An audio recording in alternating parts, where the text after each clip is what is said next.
Avez-vous déjà eu l'impression que la vie s'accélère dès que vous atteignez la soixantaine, que chaque lever de soleil arrive plus vite qu'auparavant et que chaque coucher de soleil s'évanouit en un clin d'œil? C'est comme si l'horloge elle-même avait décidé de sprinter, vous laissant essouffler, vous demandant où est passé tout ce temps précieux. Si vous ressentez cette pression subtile mais persistante que le temps passe trop vite, je vous invite à faire une pause et à écouter attentivement. Beaucoup de personnes de plus de 60 ans découvrent que le plus beau cadeau qu'elles puissent s'offrir n'est pas de courir après chaque minute, mais de trouver une paix profonde et inébranlable.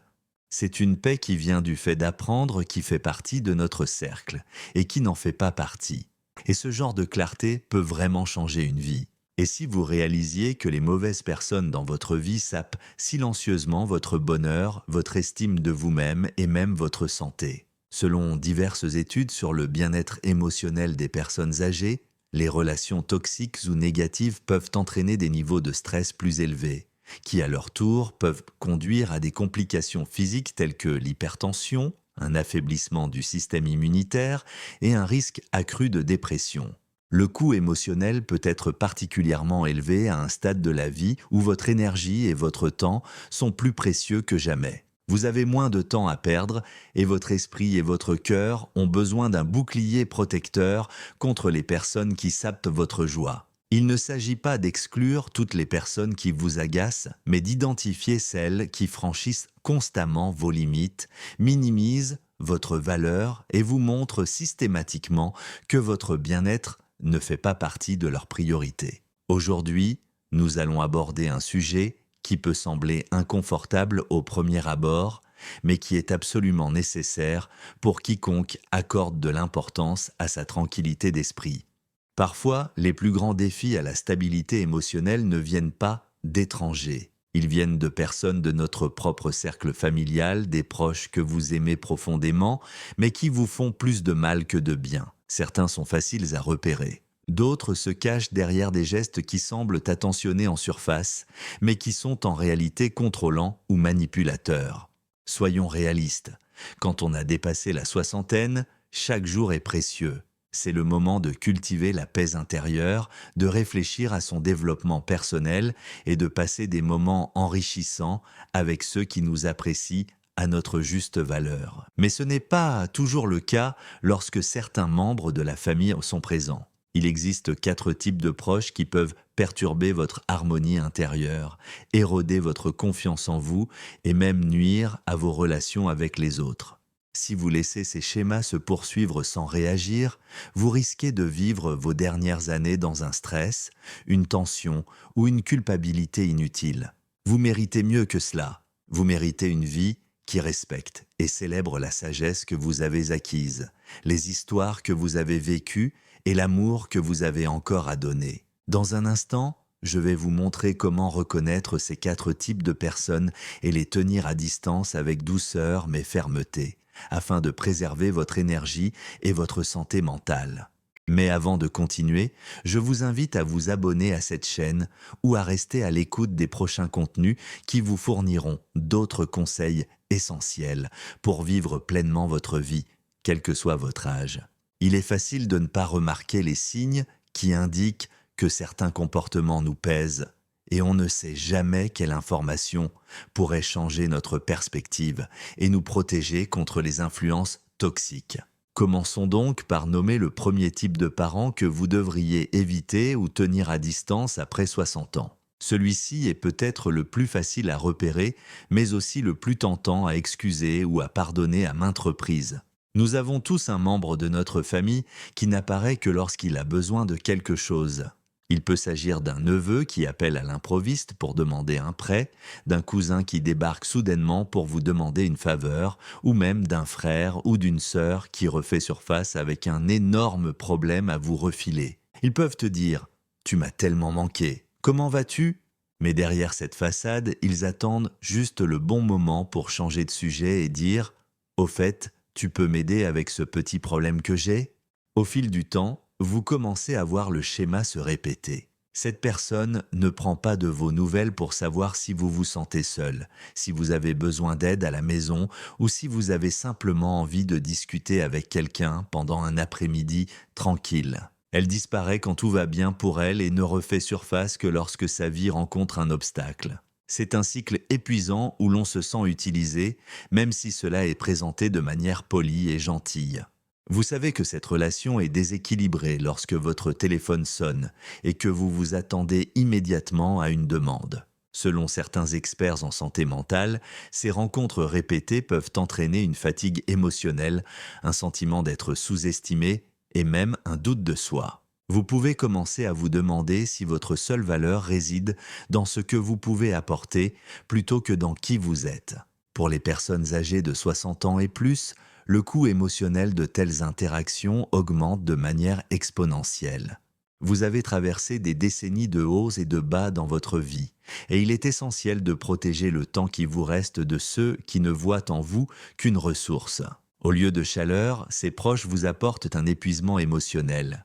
Il n'est pas toujours facile de les affronter, car certains d'entre eux sont très habiles pour utiliser la culpabilité ou des mots affectueux pour cacher leurs véritables intentions. Mais n'oubliez pas que vous avez le droit de dire non. Vous avez le droit de reconnaître que votre soutien émotionnel ou financier n'est pas une ressource publique.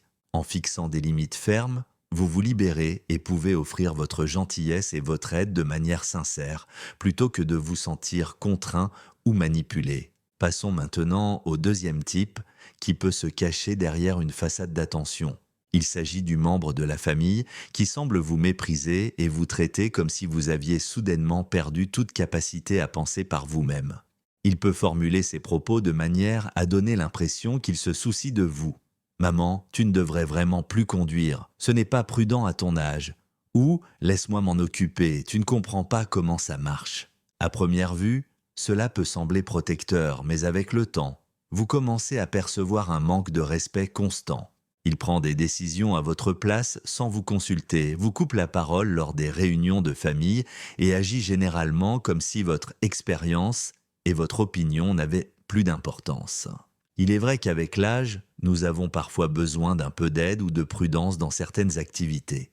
Mais il y a une grande différence entre une aide bienveillante et un contrôle flagrant. Lorsqu'un proche minimise vos capacités et rejette vos points de vue, il vous envoie un message douloureux. Je ne crois pas que vous sachiez ce qui est le mieux pour vous. Le chagrin est d'autant plus grand lorsque cette attitude vient d'une personne que vous aimez et chérissez profondément, comme un enfant adulte ou un petit enfant.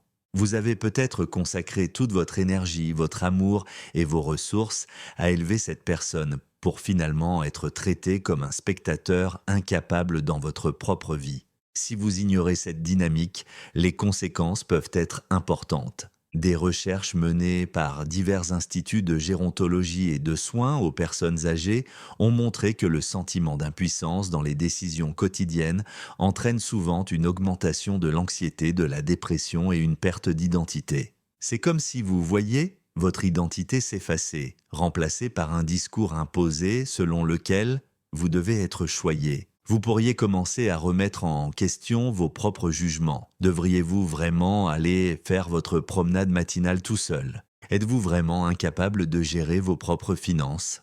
Au fil du temps, cela érode l'autonomie que vous avez acquise au fil des décennies et peut nuire aux relations précieuses qui vous valorisent et vous respectent. Avant de continuer, faisons une petite pause. Si tu te reconnais dans ces deux premiers types de proches, ceux qui ne viennent te voir que lorsqu'ils ont besoin de quelque chose et ceux qui te traitent avec condescendance comme un enfant, j'aimerais que tu laisses un petit commentaire pour me faire savoir que tu es toujours là. Tes commentaires m'aideront à orienter les prochains articles.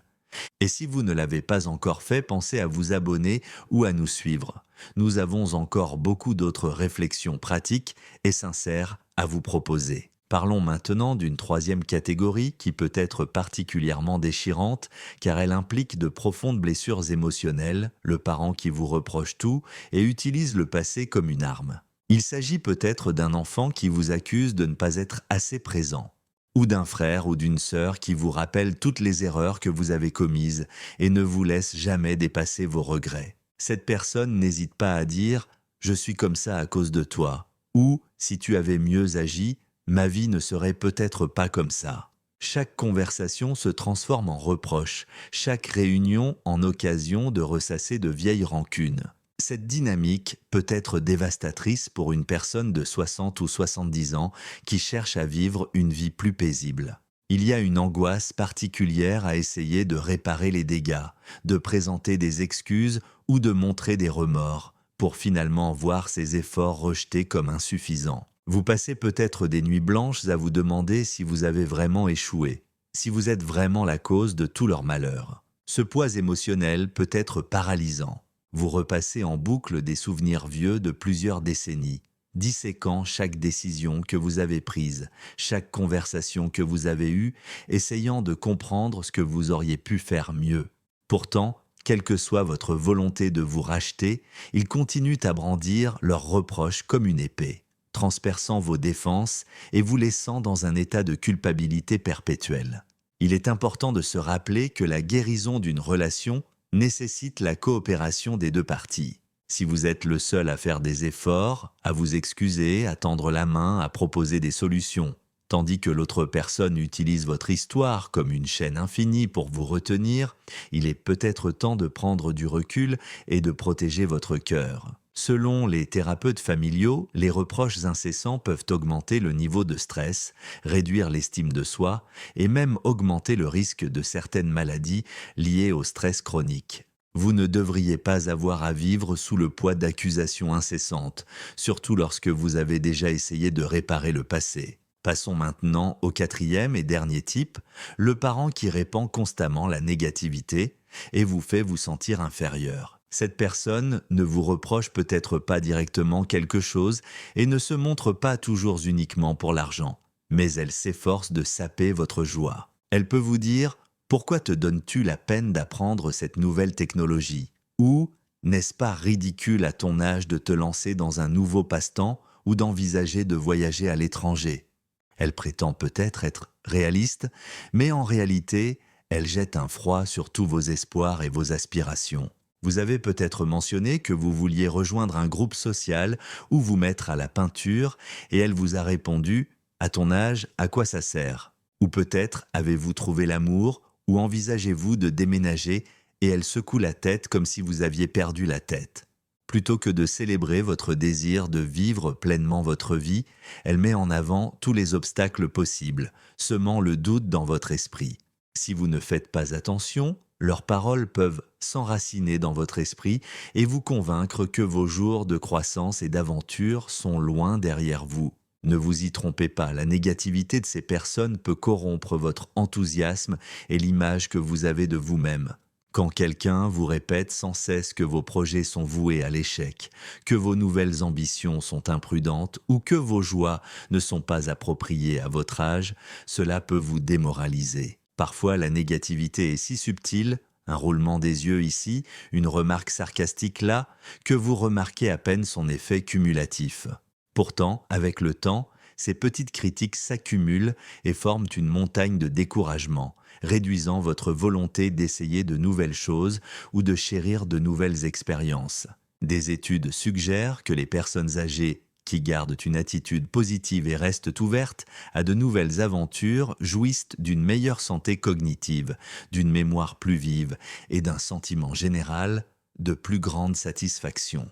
Si la lecture de ces exemples a réveillé des souvenirs ou des émotions, c'est tout à fait compréhensible. Vous vous souvenez peut-être de certains membres de votre famille, de réunions familiales qui ont mal tourné ou de rancunes silencieuses qui n'ont jamais été résolues.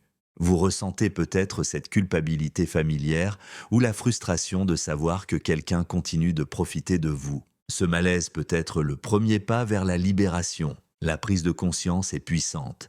Dès que vous identifiez un schéma néfaste, vous commencez à vous en libérer. Personne ne dit que vous devez rompre tous les liens avec ceux qui vous ont blessé. Certaines relations peuvent et doivent être sauvées, surtout si les deux parties sont disposées à communiquer ouvertement, à s'excuser sincèrement et à travailler ensemble pour établir des limites. Mais beaucoup d'entre nous apprennent à leurs dépens que tout le monde n'est pas intéressé par une guérison mutuelle. Certaines personnes préfèrent s'accrocher à leurs habitudes, qu'il s'agisse de profiter des autres, de les rabaisser, de les blâmer ou de répandre la négativité. Car cela comble un besoin émotionnel, peu importe les conséquences pour vous. Soyons clairs, éviter ou prendre ses distances avec ces 4 types de proches n'est pas un acte de cruauté. C'est un acte d'autoprotection, un bouclier nécessaire à votre bien-être émotionnel et psychologique. En prenant vos distances, vous créez un espace pour entretenir des relations plus saines, que ce soit avec des amis, d'autres membres de votre famille ou même des communautés en ligne qui vous offrent une empathie et un respect sincère. Vous serez peut-être surpris du nombre de portes qui s'ouvriront une fois que vous aurez établi cette limite. Lorsque vous n'êtes pas accablé par des dynamiques toxiques, vous gagnez en énergie pour poursuivre ce qui compte vraiment pour vous. Il peut s'agir de faire du bénévolat dans votre communauté locale, de vous adonner à un passe-temps que vous avez toujours aimé, ou simplement de trouver plus de temps pour savourer une matinée paisible avec votre tasse de thé préférée. Vous vous demandez peut-être comment mettre en pratique cette prise de distance. La première étape consiste à vous donner la permission de le faire. Vous avez le droit de dire non.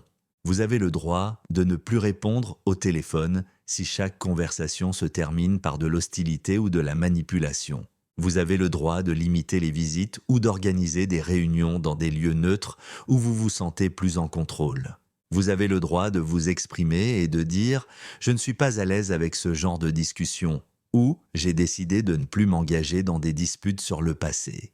Les personnes qui se soucient vraiment de vous respecteront ces limites, même si elles les trouvent surprenantes au début. L'étape suivante consiste à vous préparer à la réaction. Certains membres de votre famille pourraient se mettre sur la défensive et se plaindre en disant « tu as changé » ou « comment oses-tu m'exclure ?» Comprenez que cette réaction est naturelle